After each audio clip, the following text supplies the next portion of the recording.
Oh my goodness. Hello, hello, hello, hello. Let me change this background. I've been playing with different backgrounds and I'm not sure which one I want to keep. So let me go here. Hello, hello, hello. Hi, everybody. Ooh. Hi, Susan. Nurse Jen. Health, wealth, and hope. How are you ladies this evening? I'm sorry. I was a little late. I was actually playing around and didn't realize the time. So sorry. Let me get over here. Ah.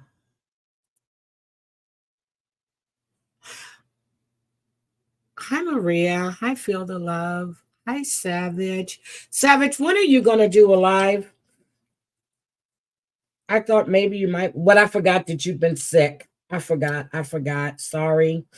You've been sick. I went back into Georgie's and she ended. And I was like, okay. I don't know if she left it up or not. Well, I went back and it was spinning. So that told me she ended. Not sure if she left it up or not. In bed, meds kicking in. Okay. Feel the love. Nurse Chen, hi. Am Wit. Not sure if all you guys watched the Netflix show Into the Fire.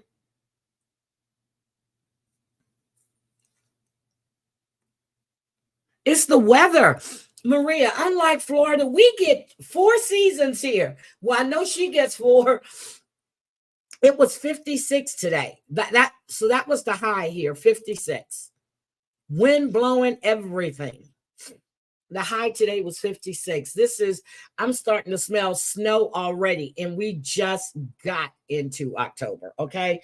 I'm smelling snow already. Oh, Nurse Jen, you watched it. Oh, good. Okay. So before we do that, the jury came in for Tyree Nickel. The 3 officers found them guilty. Hold on. I thought I had it pulled up where I didn't want to do the whole thing. I watched it. I watched the jury come in live and I was like, okay. It's too long, but they found them guilty. Hold on a second. Let me see if there's a shorter video because I watched the whole thing live. Hold on. Tyree Nichols' verdict. I don't know how they didn't find them guilty of excessive force. I don't know how they didn't find them guilty of excessive force, but they didn't. So hold on a second. Let me just share it with you guys. In case you don't remember, Tyree Nickel was stopped for a traffic stop. Coming to find out they really had no reason to stop him. These 5 officers were beating his ass. They were called the Memphis 5. And yeah,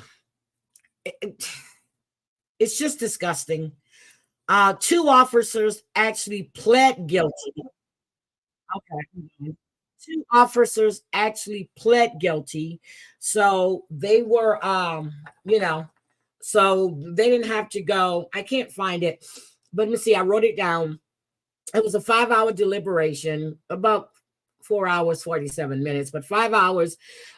They found one of the Memphis officers guilty of civil rights violation connected to the fatal beating. And that was like 20 months ago. So that happened in 2023. We have Demetrius Haley. He was found guilty of using excessive force. The other 2 officers that pled guilty were not, of course. Being deliberately indifferent to Nichols' medical needs, conspiring to witness tamper and witness tampering. Tadarius Bean was found guilty of conspiring to witness tamper and witness tampering. Justice Smith Jr. was found guilty of witness tampering. The two other officers that pled guilty was Emmett Martin and Desmond Mills. Okay, they took plea deals. They were guilty of using excessive force and conspiring to witness tamper ahead of the trial. So, and they were given, well, I think it was a recommended 15-year sentence by the prosecutors. Now, Martin, on the other hand, since he took a more direct involvement in it, his recommendation is 40 years. They haven't decided that yet. The trial, of course, ended yesterday. They deliberated 5 hours, so they've already did their testifying. So the judge is going to he's going to render their sentence. The maximum sentence for the other three is going to be life in federal prison. There is no parole for federal offenses. No parole. So there were 19 witnesses. 19 witnesses for the prosecution. There were 9 witnesses for the defense, and they watched hours and hours of footage. So I know that Tyre Nichols' family is happy with this, but you know, the plea deal, I wouldn't have gave it to them, but they needed them for evidence. So they're looking at some long time, and it only took them 5 hours. So Thaddeus Bean, Demetrius Haley, and Justin Smith. The jury found them guilty today. I don't know why. Well, you know, because once the jury finds you guilty, then they recommend, you know, whatever it is, then they have to write, what is it called? What is it called? Something to appeal to the judge for a lighter sentence. So you go through all of that, and then you can actually file an appeal during that time. So we'll see, but that's what the recommendation was. So if you remember Tyre Nichols, I played it. I'm not going to play it again. You heard him on screen crying and screaming for his mother as they were beating him. I feel the love. I'm serious. It's gorgeous here. It is gorgeous. Sun beaming, 56, breeze blowing. It is actually gorgeous here. Hi, brown-eyed girl. So, okay, let me get into this Netflix thing because I don't want to hold you guys long at all. Let me share my screen.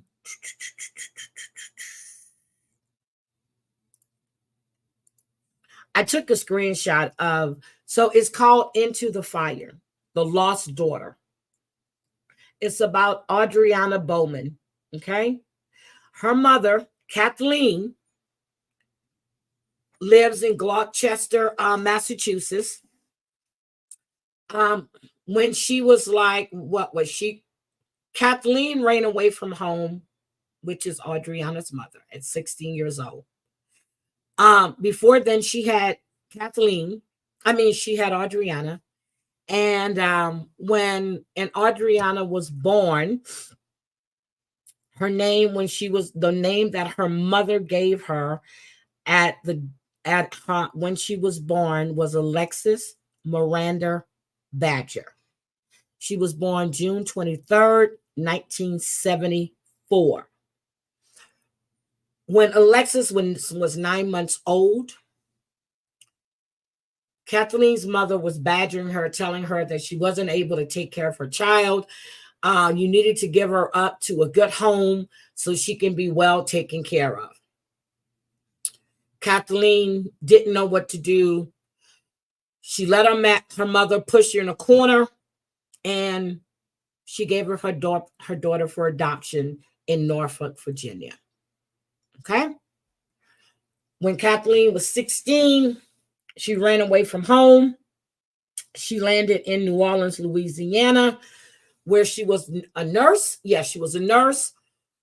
She met her husband that she's still with, Ed, in 1991. They met in a bar. 3 days later, they happen to run into each other again. Kathleen then quit her job, packed up everything she had, her apartment, her dog, and drove to Massachusetts. Along the way, she and Ed got married. They've been married at the time of the documentary 32 years. About a month after they were married is when Ed found out that she had a daughter. And this is her daughter. Audriana looks just like her mother, Kathleen. Everything. We're going to get to Dennis, but this is Audriana. When she was adopted, they changed her name to Audriana. Aundria, not Audriana, Aundria Michelle Bowman. She was adopted by Dennis and Brenda Bowman in Norfolk, Virginia. So, story starts out. Kathleen receives a letter from the adoption agency that her daughter went missing 21 years ago. And this is 35 years later. Let me get this in here. 35 years later, she gets a letter from the adoption agency saying that her daughter went missing 21 years ago, and they're asking her for her DNA because there was a body found in the cornfield that was badly beaten and was sexually assaulted. Okay? She submitted the DNA, didn't hear anything. She contacted the police department, the adoption agency. They wouldn't give her any information because she had no legal rights to Audria/Alexis. Okay. So then she wanted to find out more about her daughter. So Ed was more computer savvy than she was. He went looking to see about a 14-year-old that went missing on March 11th, 1989. I think Ed said that she was the first one or the second one on the list that he saw. So she got her name. Kathleen opened up a Facebook page. And where is Aundria Bowman? That's what she called the Facebook page. Where is Aundria Bowman? They both have the same nose. Now, this is Dennis, Brenda. Now, the reason they adopted Aundria is because they couldn't have kids, is what they were told. When Aundria was 13, she found out that she was pregnant with Vanessa. This is the little sister, Vanessa. She found out she was pregnant with Vanessa. So Vanessa was born. Aundria spent a lot of time taking care of her little sister. She was nervous when she wasn't around her little sister because of what she claimed that her father did to her. When she was 13 years old, she went to the school. Well, she said at school that her father was she 13 or 12? That her father had molested her. She told this to her mother the day after it happened, and her mother said, her adopted mother, Brenda says, that's not true. So, She had nowhere to go to. Brenda's cousin Craig and his wife were also interviewed, and they said that Aundria was a wonderful young child. But the way that Brenda treated her was really bad. And she always called her that child. That child. Okay? That child is what she said. So when she opened the Facebook page, she wanted to get more information. So that's how she found Carl Kopelman. He was web sleuth. Now, Carl Kopelman was an accountant, but he started taking care of his mother. He became his mother's full-time caregiver. Okay. So he started going into these websites and looking at all these missing people. And then he set up this huge spreadsheet. What had like 19,000 names by the time he finished with it. Yeah. 19,000 names. So he was instrumental in getting J.C. Dugard returned. I don't know if you remember that story. She had been kidnapped while she was walking to a bus stop. I think it was Lake Tahoe, California. Little 11-year-old blonde girl. And she was like a subject of a nationwide search.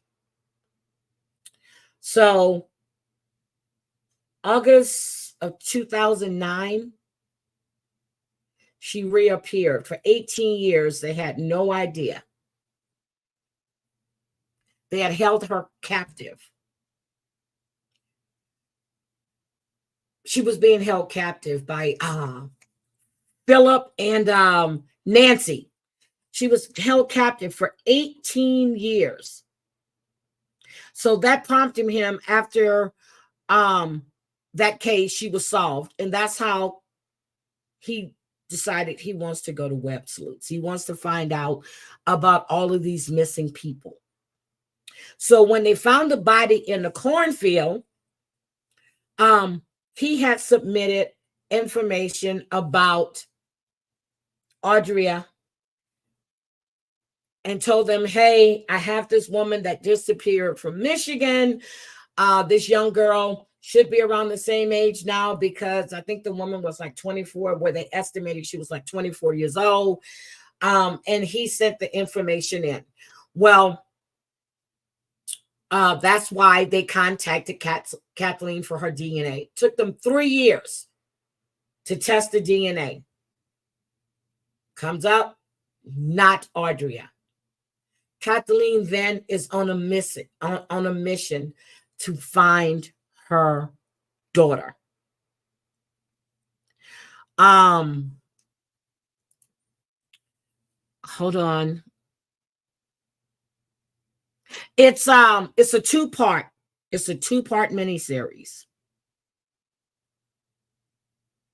It's a two-part miniseries, and it's called Into the Fire: The Lost Daughter. It took them 3 years to test that DNA. So can you imagine? You find a body in a cornfield. You contacted, after, let me get this right, after Kopelman. See, so they didn't put it in order. After Kopelman contacted them and said, hey, I may have found the person that matches the woman that's in the morgue. That's when they contacted Kathleen for her DNA. It took them 3 years. Think about all the R kits that are sitting in police stations that haven't been tested. Like the pastor I just covered about a month ago, that his DNA matched 5 R kits that was just sitting there and had never been tested. And if it would have been tested when the first woman said he did it, he wouldn't have been able to do it the other times. So the mother reaches out, Kathleen, the bio mom, reaches out to Carl and they meet. She is all out wanting to find her daughter.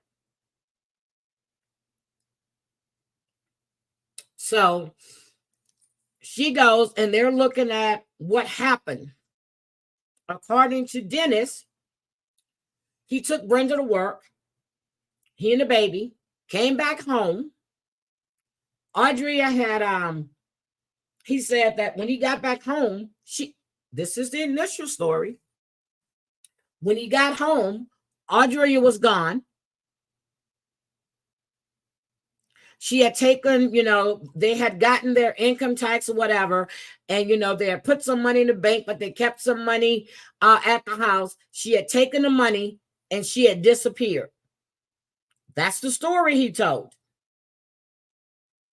Why wouldn't they believe it? It's the story he's saying. She just disappeared. Now, I'm sorry, I'm swallowing. So she disappeared out of the blue. Now, Dennis Bowman is a Navy veteran, okay? Dennis Bowman is not a nice man. So Aundria disappeared in 1989 at the age of 14 years old. Okay. Dennis has been accused. Well, it was one young woman that was there. She had been picked up in a red truck. She had been ordered by a man that she says was Dennis Bowman after she heard about Aundria's case and when she went on the Facebook page that Kathleen had set up. He's never been charged with that, but she said it was him. But yet there was another young woman who he tried to kidnap. Okay? He tried to kidnap her. And he fired several shots at her to try to get her to get in the car. And she wouldn't go. Okay? She wouldn't go. She happened to see another car going by, and she flagged the car down and put her bike in the back of the truck, or she put her bike in the car, and they left. She went and she identified Dennis Bowman. Okay, he was supposed to serve he did serve. In 81, he was sentenced to between 5 and 10 years in prison for the incident that happened in 1986 when he pulled a gun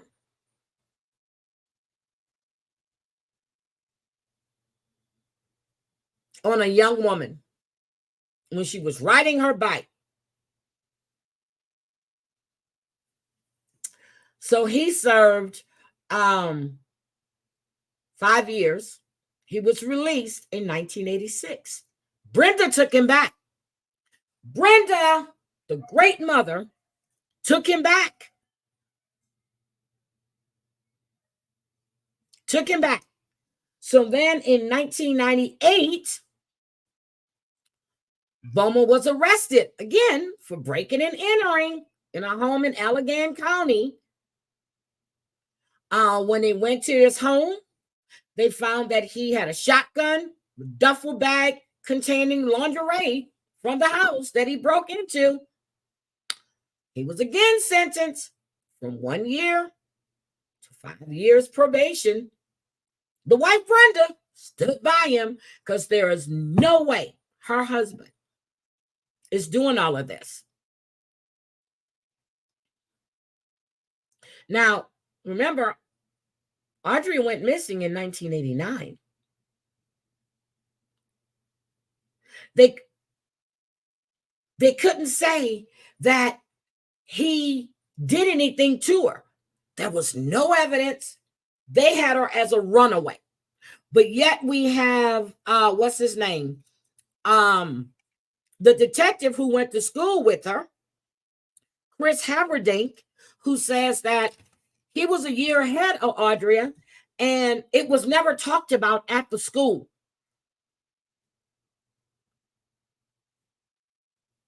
But all of this, 98, Aundria went missing in 89, and yet they still couldn't say that Dennis is the one that did anything to this young girl.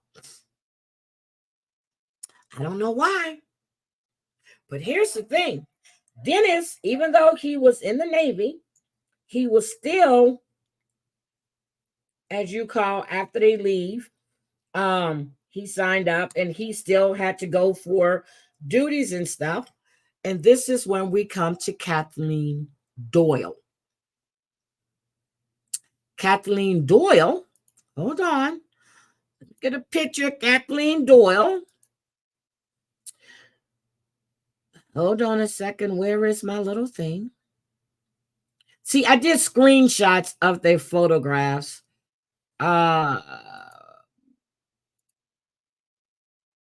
Kathleen Doyle. So this is Kathleen. So I'm sorry. This is going to be Aundria. Look how pretty she was. So this is Aundria here. Look at that. But this is Kathleen. That's Kathleen Doyle. Kathleen Doyle had a friend of hers over at her house. And her friend left. And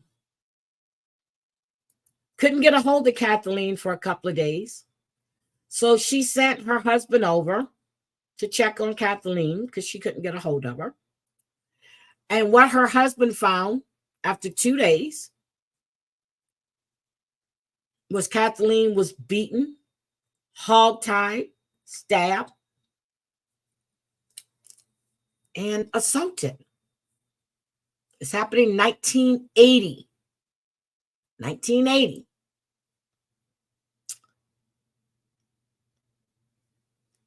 Aundria went missing in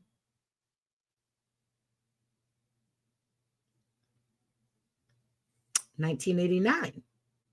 This man has a sick fetish. So it took them to, what was it, 2000? So let me just, hold on before I get there.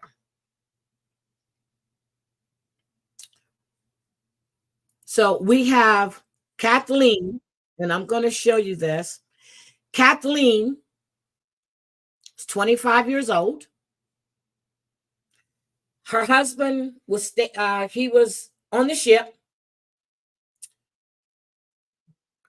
She was the daughter of a Navy pilot. Well, no, she was the wife of a Navy pilot and a daughter of a naval officer.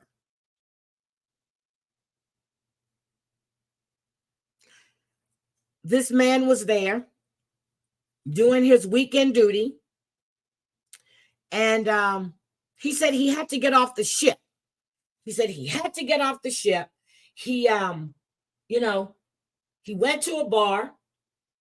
He was drunk as a skunk. Happened to come across this house. He used his little pocket knife. And he startled the woman. So according to him, she sat up and he goes, "Lady, I'm leaving." But when she startled him, he accidentally stabbed her. That's all he would tell the police. Okay. So let me show you. I had his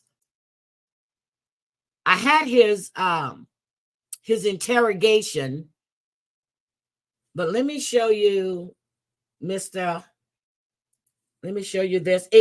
They solved Kathleen case in 2020. Then they started taking a hard look at Dennis Bowman for Aundria disappearance. But here's the thing. Kathleen, her bio mother, and her husband, Ed, Kathleen was bombarding them with letters.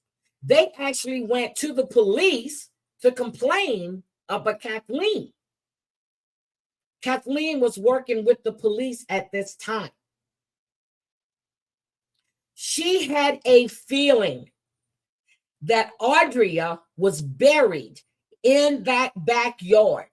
She had a feeling she was there. There was nothing they can do about it. But she said Dennis would not let Aundria out of his sight. He felt that he owned Aundria. He felt that he owned Aundria. So let's look at this. This is from 2020. Okay. You're always looking to, for that, to be able to provide something, anything to a victim of a crime like this. And now, it's wonderful that hopefully that's going to happen, even though it's been 39 years. After more than 4 decades, investigators say the 1980 murder of 25-year-old Kathleen Doyle has been solved. We were contacted the end of last week by Norfolk PD regarding a cold case they were investigating. They had developed a suspect. Now, what happened was Chris Haverdink and was it Chris or was it the other officer, Brian Fuller, happened to be at a conference. And there was a Norfolk investigator there. And they started talking about the case of Aundria.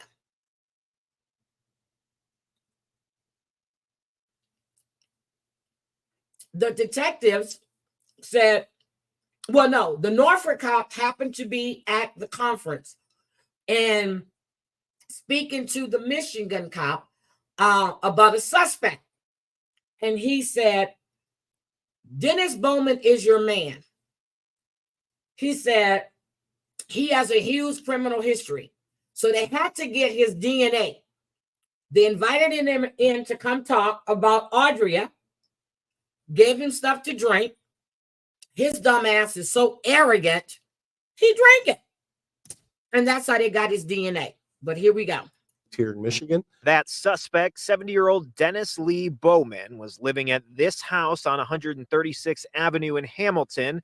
On Friday morning, deputies of the Allegan County Sheriff's Office took him into custody. We've got a lot of different law enforcement partners together because it's not, common for us to have an investigation that's multi-state, where our resources would be, split so much. So Bowman is being charged out of Virginia, so he'll be extradited to face charges related to the homicide. Back in Allegan County, investigators spent Friday combing through his property. Well, as a result of that arrest and the suspect, living here in Allegan County, search warrants have been obtained so that our Norfolk Police Department investigators can search the residence, obviously looking for any kind of evidence that would link the suspect to their cold case homicide. Obviously there's a lot of advancements in technology. There are a lot of things that we're able to do now that we couldn't do then. The resources are different. In a statement, Norfolk police citing forensic evidence linking Bowman to the Navy wife's killing, optimistic that this arrest will finally bring a close to a 43-year-long nightmare. It was just a very cooperative effort that resulted hopefully in an investigation that will conclude with a good result.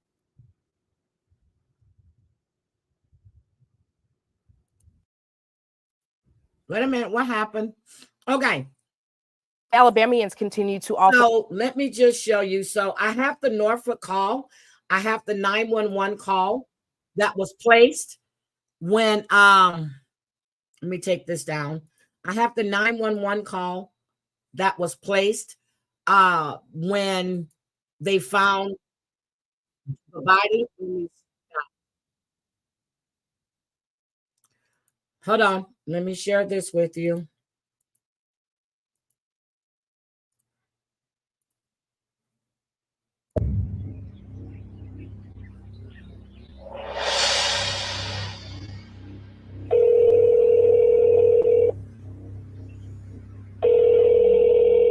A call was made by 2 friends, and ultimately they could hear the dispatcher, but the dispatcher could not hear them. They went next door to use the neighbor's phone to communicate with the emergency dispatcher that their good friend is dead. When the police entered the residence, there was no sign of a disturbance. there did not seem to be any forced entry into the house. There was no evidence that the front door had been forced, no pry marks on the door jamb. There were no windows broken. But in the bedroom, there was a lot of evidence of an incredible amount of violence. And that's where they located the victim, Kathleen Doyle. She was 25 years of age. She had her hands tied behind her back. She had an electrical cord wrapped around her neck, had extensive bruising to her face and head that was consistent with some sort of a blunt force trauma. She had sustained a single knife wound to the front of her chest and also her back, and it was apparent that a sexual assault had occurred. There was seminal fluid on the bedspread. She also had a circular burn mark on her cheek, which was about the diameter of maybe a cigar. So this is what he did in 1980 as he was on his duty at Norfolk. So they had to place him there. Okay? They had to place him there. And they said, wait, what they found was that Dennis was in Norfolk on weekend duty. So he was in Norfolk. He resided in Michigan. He was in Norfolk. That's all they needed to get him in under the pretense that, which they were, they started looking again for Aundria, but they were trying to solve this other case. Listening to Kathleen tell them about her gut feeling, talking to Brenda's family members and how they felt something wasn't right. Dennis' cousin's wife went to the police and said, hey, something is not right here. They're not behaving normal, is what she told them. You have this young lady missing and you're not behaving normal. So they needed probable cause. But as I said, Kathleen knew that her daughter was in that backyard. So once they convicted him, well, once they arrested him for Kathleen Doyle's murder, they tried to make deals with him to get him to talk about Aundria. He kept saying that she ran away. He said that he came home. They got into an argument. He accidentally pushed her down the stairs. She fell, couldn't get her up. He first told the story that, you know, he got her ready. He put clothes and stuff on her. He buried her in a cemetery. You know, but he didn't say it all at once. I mean, they kept going back, asking him about Aundria. He said he wanted to find her. Then they started using his wife, Brenda, to tell them, hey, we need closure. We need to know where she is. He murdered Kathleen, 25, September 9th, 1980. Aundria went missing March 11th, 1989. 9 years after he murdered Kathleen. 6 years, well, 4 years after he had been released for another crime. Brenda kept him around. Okay? So they kept playing with him. So Dennis, he was on the list of a lot of different things, but they could never put him there. But when they checked the roster to see if he was in Norfolk, there it was. Got his DNA, tied him to Kathleen's murder. So here we go.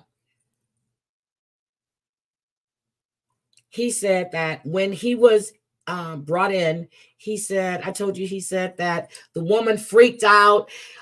She grabbed his hand. He was holding a knife, and that's how it pierced her stomach. He said, "Lady, I'm leaving." And he left. And I was like, wait a minute, what? So he said he left. Now, June, he changed his thing.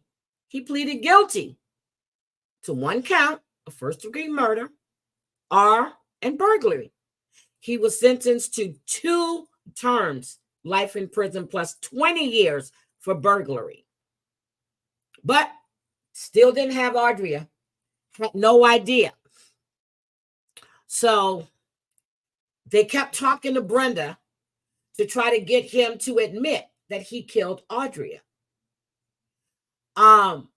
They offered him all kinds of things. They offered him, possibility that, if he tells them where she was, he wouldn't be extradited to Virginia. He would be allowed to stay in Michigan. So it'd be easier for Brenda and the daughter, Vanessa, to visit. Now, remember, Vanessa is a grown-ass woman at this time. Even after she's found out her daddy done murdered this and he done served all this prison time for different assaults, she's still with her daddy, okay? Still hoping and praying that daddy's going to stay there. So they did start digging in the Bowman's backyard. And Cathy had always wanted, but what they did, they went with this sonar thing and something wasn't right. So what happened was, hi, Penny. He is a monster. So what happened was Brenda kept going at him. She kept telling him, I need closure. I need closure. I need to know, for my peace of mind, I need to know what happened, what really happened. So one day he asked Brenda to come see him. He had something to tell her. Told the police they might want to get their cameras rolling on this one.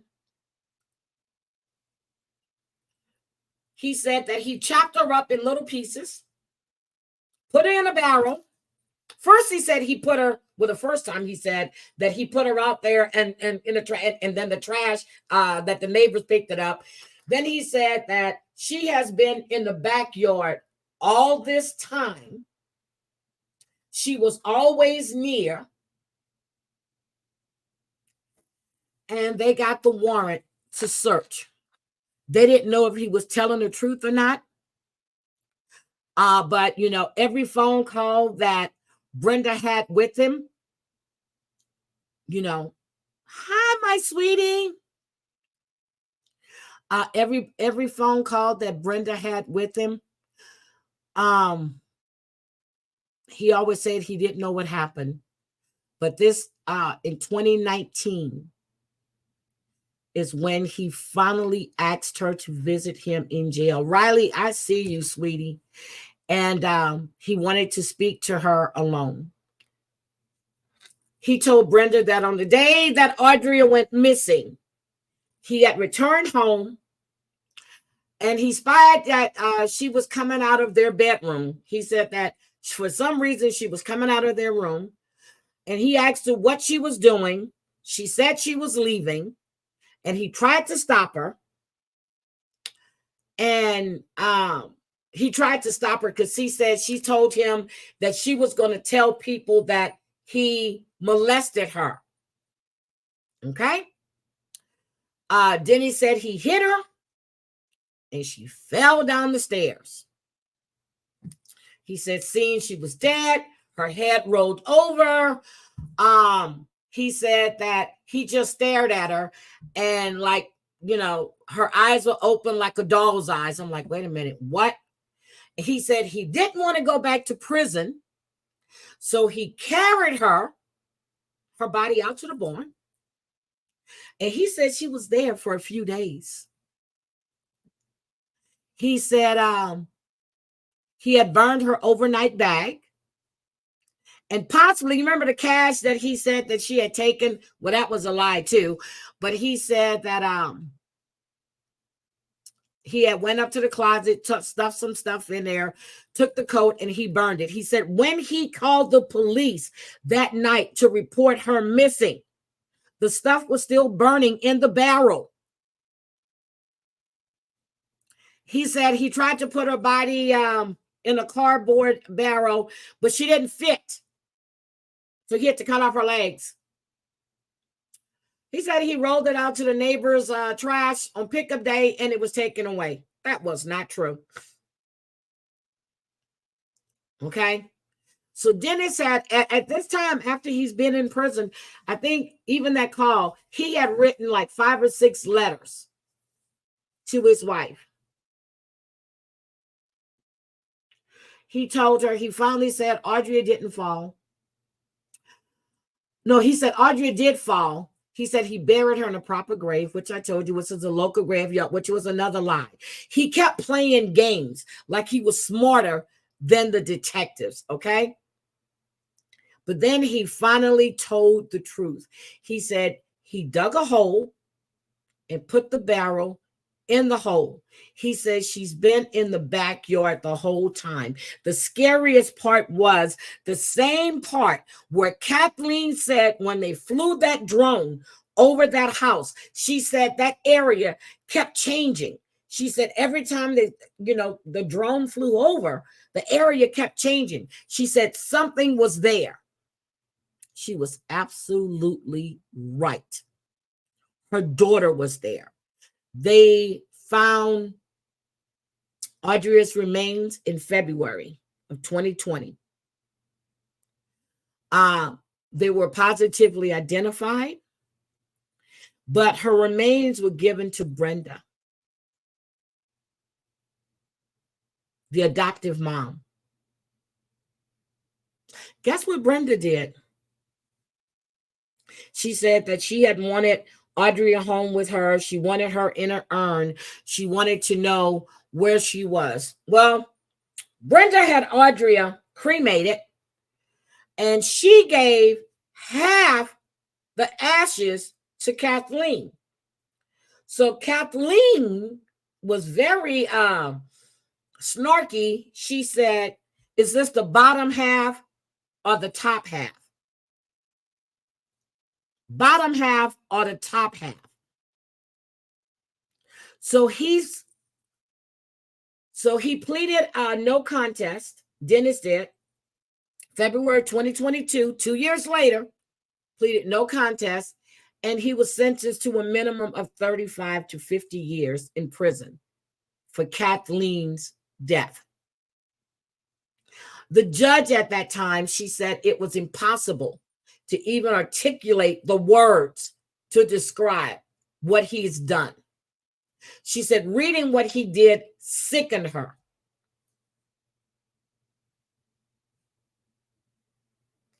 Now, Kathleen, the mom, had spent like 10 years trying to find out what happened to her daughter. But she knew the whole time that Dennis Bowman was the man that killed her daughter. Now, my question is, knowing that this young girl went to Brenda and said that her father had been molesting her, Brenda said, you know that's not true. And guys, till this day, well, the date of the document, Brenda was still with him. She was going to believe in him. But what they did was, even though they said they were going to try to see if they can keep him in Michigan, they shipped his ass off to Virginia to serve his time.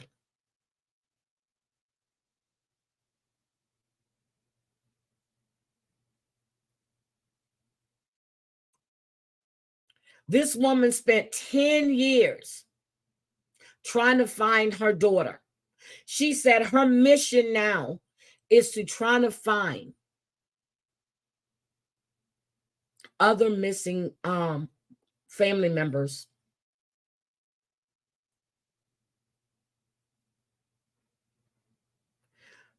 You know, her mother was really, didn't try to help her raise her daughter. She said if she had it her way, she would have kept Alexis. She said that she had ran out of formula. Now, this is, how old was she? She was 15, 16 when she had her.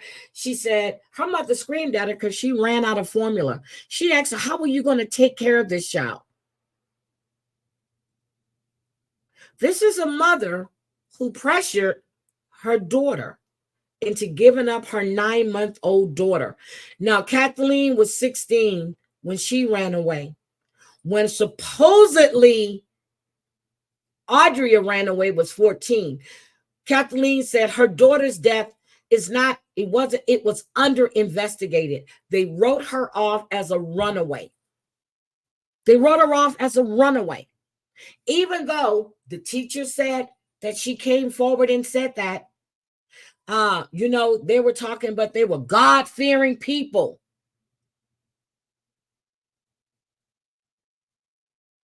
Let's remember, this man tried to force a 19-year-old girl to go in the woods. He shot at her twice. Let's not forget, I do believe he molested that 9-year-old little girl. And the only thing that saved her was because dogs and everything started barking.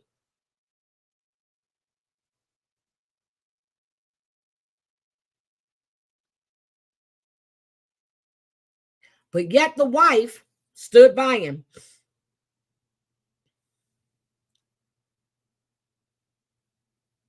When he said that,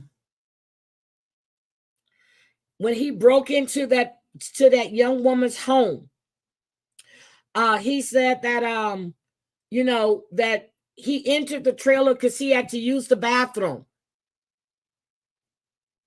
What?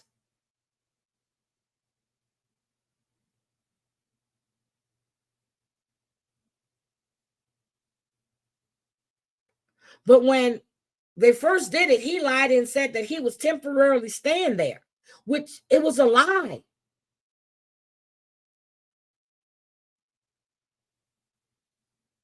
They found this woman's underwear, lingerie, identification belonging to her.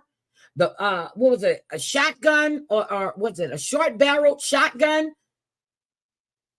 He had a mask. He had a sweatshirt. He was going to kill her too. Let's remember, he had already killed Kathleen Doyle in 1980. Already killed her. So, just saying, if you guys have not watched, but wait a minute, if you haven't watched it, really need to watch it on Netflix. Let me give you all of his past crimes. I want you to see this. If you haven't watched Into the Fire on Netflix, please do. There was a cold case that was just solved. Wait a minute. That was a cold case that was just solved yesterday. Hopefully I might go to be live tomorrow morning because I have a couple of cases that I want to talk about.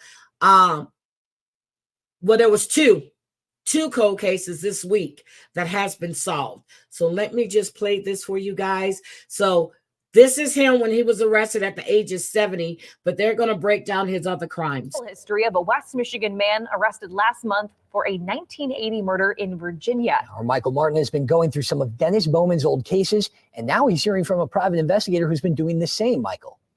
Yeah, Doug, Annie, as Dennis Bowman sits in an Allegan County jail cell fighting extradition to Virginia on that murder charge, disturbing facts about his previous arrest continue to come to light. In addition to an attempted sexual assault charge in 1980 involving a young girl, Bowman was also arrested in 1998, accused of breaking into a coworker's home to steal lingerie. And this private investigator I spoke to believes there are even more victims out there. I think there's a lot more to the story than what's just coming out. I think he's probably responsible for several other, abductions or murders or, crimes. I really do. 70-year-old Dennis Bowman was arrested in November for the 1980 murder of Kathleen Doyle in Norfolk, Virginia. But even before this arrest, there were suspicions that he was somehow involved in the 1989 disappearance of his adopted daughter, Aundria. Though she remains missing, Bowman has never been charged in her disappearance. If you kind of look at the circumstances, it seems like he's probably a habitual offender. When looking through Bowman's criminal history, there is just a single reference to his adopted and still missing daughter in the case file for a 1998 arrest. Bowman was being sentenced on a breaking and entering charge and wrote a letter to the judge in the case. In it, he says, "I am the father of two lovely daughters, one 25 and the other 11, and feel that being a parent is one of the most important and sobering things a person can undertake." I thought that was really suspicious. I think that was an attempt to lessen his sentence by saying he had to support two daughters when, in fact, he knew that Aundria had been missing since 1989. Yep. In that 98 case, Bowman was accused of breaking into a female coworker's home while she was out. A police officer made contact with him on the property, Bowman allegedly saying at the time he was having a bathroom emergency and had went to her residence in order to use her restroom. Police didn't buy his story and eventually searched his property on 136th Avenue.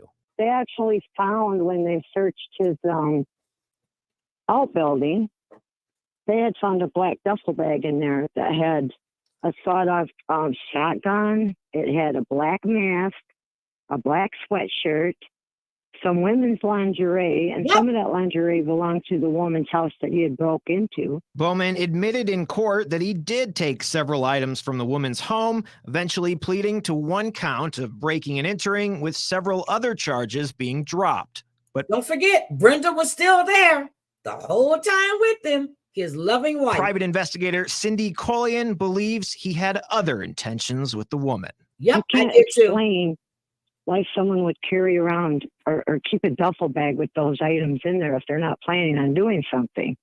I mean, it makes no sense.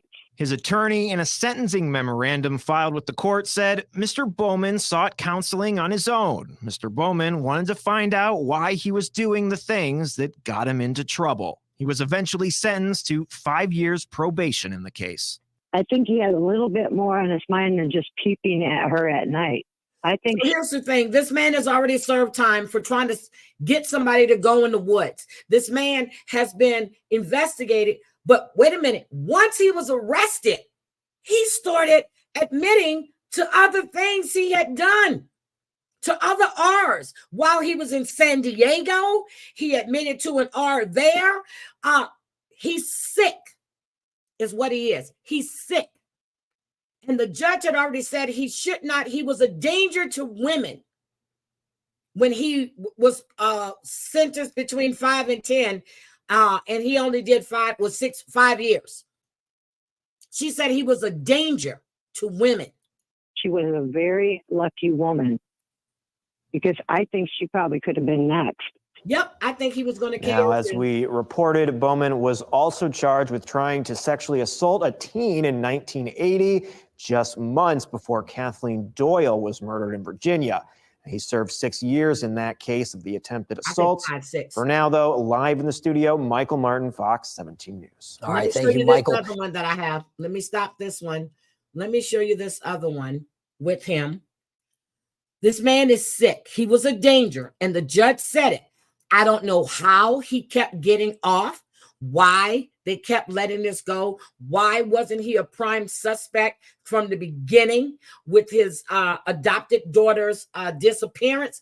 I have no idea, but he wasn't. 17 News at 5 starts right now. First today, the wife of a man accused of killing their adopted daughter more than 30 years ago now says he admitted to the murder and even helped lead investigators to her remains. Dennis Bowman's wife took the stand during his preliminary hearing in Allegan County today. Our Julie Dunmeyer joins us in the newsroom with more on what was said in court. Julie? Doug and Annie, Dennis Bowman, long suspected of killing his 14-year-old adopted daughter, Aundria. But today in court, we heard testimony from his wife that he even admitted tell her to mother, it. by your mother. I have confessed to the death of my daughter, Aundria. I myself and no one else. A written confession from the hands of Dennis Bowman 30 years after his teenage daughter disappeared. Now, at some point when Aundria was approximately 13 to 14 years old, do you recall her making a disclosure about abuse by the defendant? Yes. Was that sexual abuse? She told me one morning that Dad had molested her. Since she was 13. And I looked at her and I told her, and I says, and that's a lie, and you know it. That's the voice of Brenda, Dennis Bowman. That's his wife saying that's a lie and you know it. I believe he sexually molested that 13-year-old girl. I believe it. The school believed it. Don't know why. He wasn't pulled in. Bowman's wife. She says after that claim, they took Aundria to a counselor at Bethany Christian and that she recanted the story. Yep, she did. But less than a year later, Aundria disappeared. Bowman showing up at his wife's work to tell her she'd run away. What did he say to you when he came? He said that Aundria had run away. She had taken money out of the baby's bedroom and she had taken the income tax money off his dresser and took her duffel bag and she was gone. For 30 years, she was listed as a missing person. But These Aundria flyers her hadn't mother run put away. up, her When bio you got mother. off work that night then at 11 p.m., did you look for Aundria? She would. I don't think. Well, in the docuseries, she said she would get off from work and she would just start driving, just looking for her. And they said that there were sightings of her in Holland and other places. She said she would look, and Dennis told her, what are you looking for? You need to stop. We have another daughter that needs your attention. It wasn't until 2019 when Bowman was arrested for a separate murder in Virginia in 1980 that his wife says he revealed he'd known where Aundria was all along. We had a meeting at the jail and he basically told me that Aundria was dead and it was his fault. Following up that meeting with the confession letter that Brenda says was Now, meant to... this was at her testifying. This is also where she gave the remains, what a cremated remains, half of them to the bio mother. To help her break the news to their families. In a later phone call from jail, He was talking something about so near, so far, right under your nose. And I says, what the hell are you talking about? And he goes, Aundria, she's buried in the backyard. And I said, no, she's not. We didn't even live here then. He says, well, I moved her from the other house as soon as we signed papers on the land. Brenda was unsure if he was He telling moved the her. truth. She felt there had been so many lies already. But investigators started digging the next day, finding Aundria's remains buried in trash bags. And after I stood over the spot for a few minutes, I turned and I was going to walk back. And Todd walked me back to the house. And all I could say to him is, he didn't lie to me this time. He didn't lie, Todd. Brenda says her husband claimed he and Aundria had an argument about her running away, that he slapped her and she accidentally fell down the stairs. But the medical examiner could not determine Aundria's cause of death because 3 decades had passed by the time her remains were found. Bowman was bound over today to stand trial on murder charges in Aundria's death. Live in the newsroom, Julie Dunmeyer, Fox 17 News. There we go. That's it.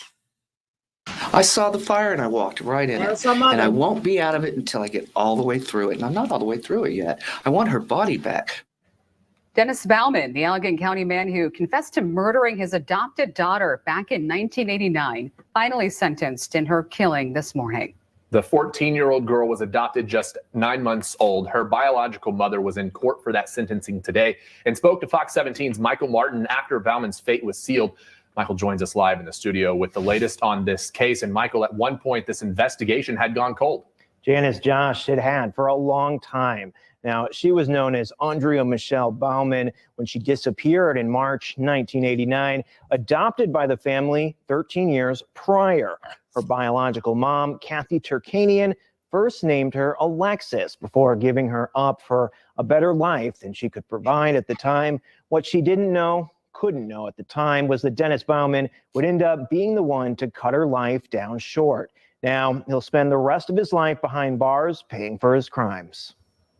Mr. Bowman, you're here for sentencing today. Early Monday morning, Dennis Let's look at Bowman, the now nuts, 72 years old, walked nonchalantly into an Allegan County courtroom to be sentenced for the 1989 murder of his adopted daughter. At 14 years old, she had the courage to disclose that her adopted father, Dennis Bowman, had been sexually abusing her. Aundria Michelle Bowman disappeared March 11th, 1989, just months after she told teachers and police that Dennis was sexually assaulting her.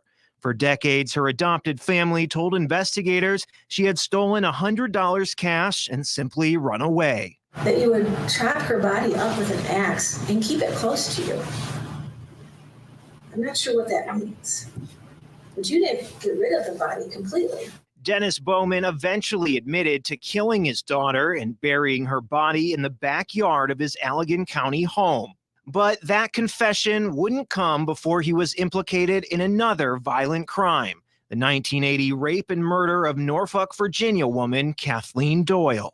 But when faced with extradition to Virginia for another matter, he finally confessed that Aundria was indeed buried in his own backyard. And the only reason he did that is because the detectives and the prosecutor said that, the detective said that he had an offer that he was authorized. If he told them where Aundria was, that they would consider not extraditing him to Virginia. So that way his wife and daughter could visit him in Michigan. He would be close by.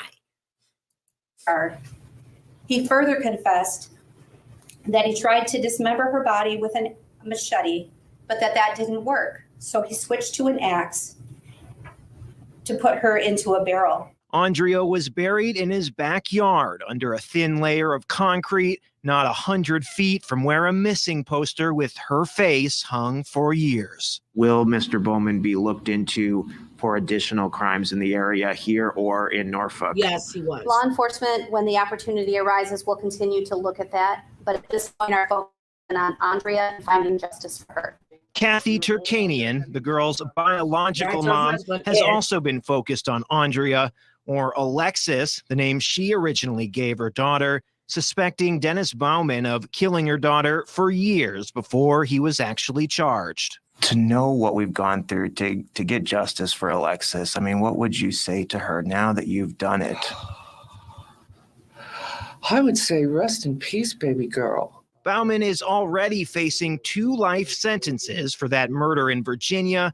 On Monday, he received an additional 35 to 50 years for Aundria's death. His numerous assaults, his behavior in this case, his other convictions all clearly indicate that Mr. Bowman is a serious, dangerous man that has harmed many communities, many families. I spent 10 years trying to get this monster, and to see that happen without ever seeing his face or hearing his voice, it's amazing to me. For Cathy, she always knew that Monday's hearing would happen eventually. She's felt it deep in her soul since she found out the daughter she had tried to give a better life was taken by the man entrusted to protect her. And, maybe I'm just all the women he ever raped, all the women he ever killed right here. Maybe I'm my little daughter that hovered over all of it, watched it all, heard him confess about it, heard him talk about it, maybe I'm that, maybe I'm his worst nightmare, huh? Yeah, so certainly an end to a case that we've been following for many years now. Cathy is trying to get her daughter's remains back so she can give her a proper burial. She told me earlier today that Dennis Bowman's wife, Brenda, has given her just half of those remains. She says she won't give up until she has all of her daughter back. For now, live in the studio, Michael Martin, Fox 17 News. There we go. That's it. So if you haven't watched it, I gave you a broad overview of everything that happened.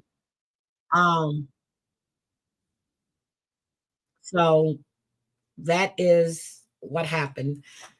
check it out. Go take a look at it. There's a couple of other good docuseries right now on Netflix.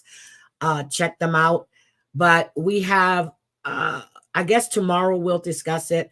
I've already been live now for a little over an hour, and I didn't want to keep you guys, but tomorrow we're going to discuss the case of Morgan Nick, who went missing, and now they had a prime suspect in the beginning, and now the evidence is there. And then we're going to discuss the 13-year-old girl that stabbed her 7-year-old sister because she didn't flush the toilet. Well, she killed her because she didn't flush the toilet. So guys, please flush the toilet. And then there was another case that I wanted to discuss with you, and I think I wrote it down. It was the one that it happened back in 2014, but I have it written down, so I'll pull it together for you guys. But that's another case that was cold case, and this happened. What did this happen at? I'm trying to remember. I think Maryland. I got to remember where I wrote it down at, but that's what we'll discuss tomorrow. What's today? Today's Thursday? Is today Thursday? I'm so damn no. Today's Thursday. I'm discombobulated, okay? So I'll do a live because I am working from home tomorrow morning. So I'll do a live in the morning, and thank you. I do a live in the morning. I am working from home in the morning. I'll do a live tomorrow morning. I have a couple of notes here that I've taken of a couple of cold cases that have now been solved. So we'll go over those tomorrow. But again, thank you guys for your time. I really appreciate each and every one of you here. And if you haven't checked out Netflix, look at the docuseries that they're doing. Hi, Debbie. Hi, sweetie. I was going to call you later when I got off, too, because I wanted to know if you heard about the indictment of Trump being unsealed. Have you heard about that? And then I was sent a link when I got off a live earlier about Melania Trump, who's talking about, she basically threw her husband under the bus because she says her body, she has the right to make decisions about her body, where your husband is actually preaching something totally different. So I didn't know if you got a chance to see that. Debbie Riley is sending you a kissy. I don't know if you had a chance to see that. But again, I was trying to think. Hold on. Let me tell you what's the other Netflix thing that I wanted you to take a look at, because I forgot just that quick. Hold on. It's The Circle, because Savage and I are both watching The Circle. Ashley Madison, Sex, Lies, and Scandal. Sex, Lies, and Scandal. That's coming really, really soon. She's going to divorce him, Raleigh, you think so? Yeah, she was promoting her book. Raleigh, you think she's going to divorce him? She should have been divorced him. I don't know what the hell is the holdup. I really don't. And then there is one, I think it's called Dancing for the Devil. I said I was going to check that out as soon as, I think it might be released already. But yeah, it was called Dancing for the Devil. They have a lot of good docuseries that's coming up. You think she's waiting? That's what I was saying. Why hasn't she divorced him yet? Oh, he's paying her to stay? Probably so. We'll see then. We'll see. But have a great evening. I'm going to go get something to eat. And I will see you guys later. Debbie, I'll call you in a few because it's business. Well, we know, okay, this man has never been faithful to not one woman he's ever been with. Not one woman. But I keep hearing about Kamala Harris, but nobody is talking about Melania spread eagle, butt ass naked. And she was the first lady. And again, I think people need to go back and take a civics class to understand what the vice president does.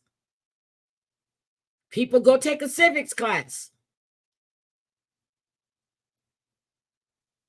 We don't understand the job of a vice presidency.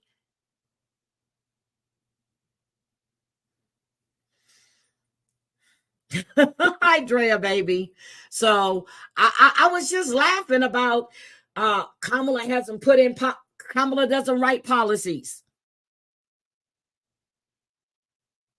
She ain't did shit. Oh, they were talking about those pictures this morning. I didn't know that. So again, we need to go back to school to understand the job of the vice president. Okay? What is the job of the vice president?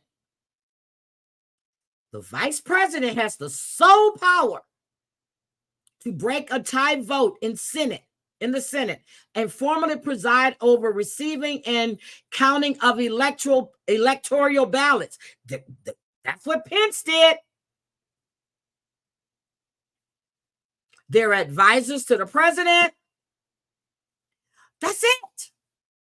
And they sit there and, they never travel together, ever.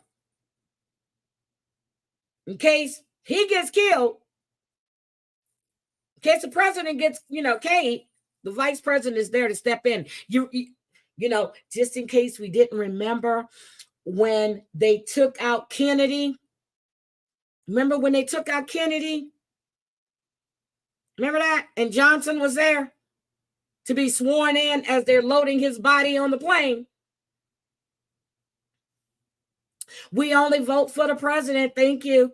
I think people forget or they don't know the job of the vice president. Vice president don't do shit. They go to countries, they visit, they wave. No, they just advise the president. They don't write any policies. Nothing.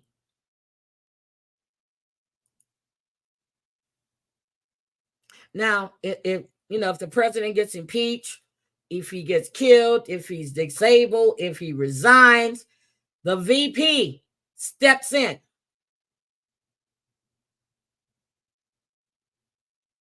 And then the VP is the one that also helps to decide whether or not the president is unable to carry out his duties. And she acts or they act as president. That's it. That's their only job. I'm sick of hearing it, but she's the czar for the border. Tired of hearing about it.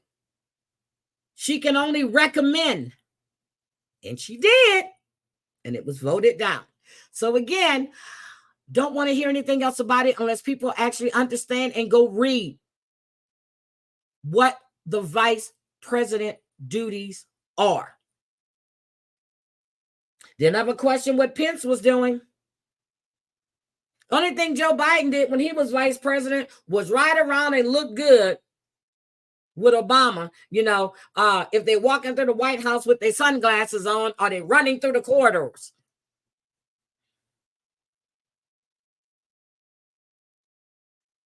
Yeah, that's true. If he's found guilty. I'm sorry. I should have finished that sentence and made it clear. If he's impeached and found guilty, that's when they step in. That's yes. So let's go take a civics class. Let's remember the job of the vice president. That's it. And if the president is taken out and the vice president is taken out, then I think it's the Speaker of the House. No, wait a minute. How does it go? Yes, it's the Speaker of the House. Okay. All right. So again, go find a teacher. And you guys will know what the job or the office of the vice president is. Oh, thank you. I was right. It's the Speaker of the House. Thank you. I kind of remember stuff. And then after that, it'll be the Senate, President of the Senate, and then the Secretary of State. That's how that goes. Okay. So that's how that goes. So again, I will offer civics for 15 seconds every day. Okay. So we can go through it. Now, somebody asked me something the other day. What was it? What was it? We were talking about, what president had 15 children? And let me tell y'all what was funny. And don't y'all laugh at me. I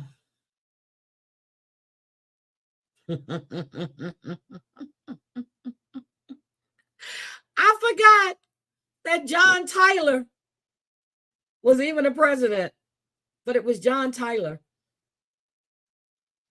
It was John Tyler. He had 15 children, and I thought it was with one woman, but no, with 2 wives. I was like, wait a minute, what? I had to go look it up. I gotta go back and look at all our presidents. I used to know what number, who was this number and who was that number. And then we saw a picture of Jimmy Carter. Let me tell y'all, President Carter, former president of the United States, Jimmy Carter, turned 100 years old. Okay. Do you know, I was so mad to see this, and I'm going to show this to you guys. Okay, let me stop this. I want to show you, they put the former president. I get it. They wanted everybody to see him. I get it. But Jimmy Carter don't even look like he's alive to me. Okay? I'm sorry I said that, but it's the truth. So here we go.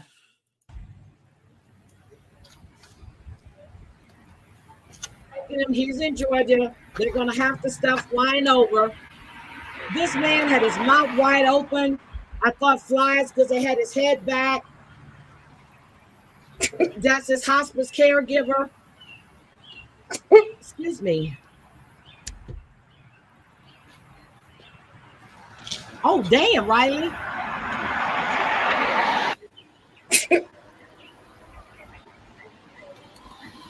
That's President Carter, former President Carter. They're going to do, they're going to have the jets flying over to salute him. His grandkids are there. His grandson looks just like him.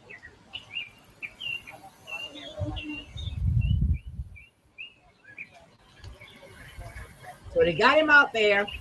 But when I saw the picture, his mouth was wide open, looking up. He said, close his mouth before something flies in there.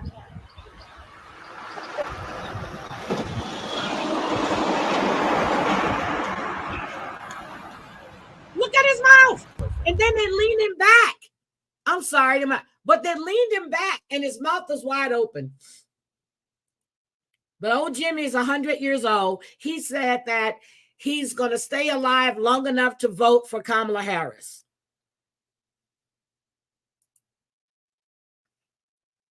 Oh, Debbie. Yeah, he's 100. Jimmy Carter is 100.